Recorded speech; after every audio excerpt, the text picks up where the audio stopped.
বাড়ি আছে না কি জানি। হ্যাঁ বৌদি বাড়ি আছিস বৌদি রে? হ্যাঁ বৌদি কন গেলি? হ্যাঁ বৌদি। কি হয় রে, কি হয়? হাঁপাইতের মতন আসতিস কেন? হ্যাঁ, ভালোভাবে আসা যায় না? দামড়ি হাঁপাইতের মতন করে আসতিস। কাল ভাত খাচ্ছে আসছে, তা ভাত পুড়ে গিয়ে শুনলি আমার বাপের। এ বৌদি তো দে না দুটো ভাত, তুই সে সকাল যা বলিস কেন এখন দুটো ভাত দিয়ে দে। দি কত বলবি না? আমার সে রান্না পুড়ে গিয়ে তোর ভাত আর দুটো ভাত দে দিন। কেন, কি হয় ঢেবনি?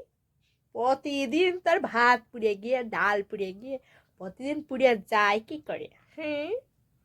ও কি করিলাম তাই শুনবি? এবার ওই আল্লাদি বাড়ি ঝগড়া হচ্ছিল, একটু শুনতে গেলাম কান পেতে, তো এসে দেখি রান্না পুরো পুড়িয়ে কয়লা হয়ে গিয়ে।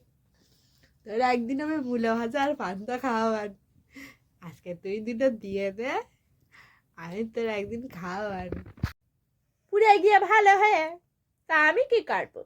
আমি 1 কিলো চাল নাম দিলাম, খাওয়া হয়ে গিয়ে এমনিতেও আমি রুগা পানা পড়ে যাচ্ছি।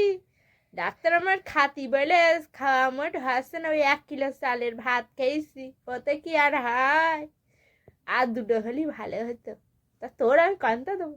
এই শোন, ভাল কথা করছি, আল্লাদির বাড়ি চল যা, বল গিয়ে যে তোমার বাড়ি ঝগড়া দেখতে এলাম, ভাত পুড়ে গিয়ে যা ওর বাড়ি যে খেগে মায়ের পুঁতিতে গিয়ে। এই রাম ব্যবহার তাইলি, এই রাম করে বললি তুই আমার? কালুর বাপ বেশ থাকতি কতদিন পান্তা মূলো ভাজা বিট গাজর ভাজা খাওয়াইলাম, আজকে তুই আমার এরম কথা বললি? কালুর বাপ দেখতেস কি বলো, মূলো ভাজার স্বাদ তুলবে।